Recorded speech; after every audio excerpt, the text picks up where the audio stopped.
Machine learning is a type of artificial intelligence that involves training algorithms to make predictions or decisions based on data.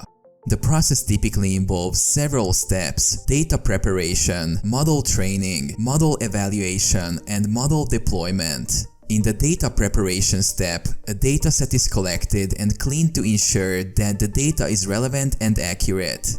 Then, the model is trained using a variety of algorithms and techniques to find the best solution for a specific problem. During the model evaluation phase, the performance of the model is tested against a separate dataset to determine how well it generalizes to new data. If the performance is satisfactory, the model can be deployed to make predictions on new data. Machine learning can be supervised or unsupervised. In supervised learning, the data is labeled, meaning that the algorithm knows what the correct output should be.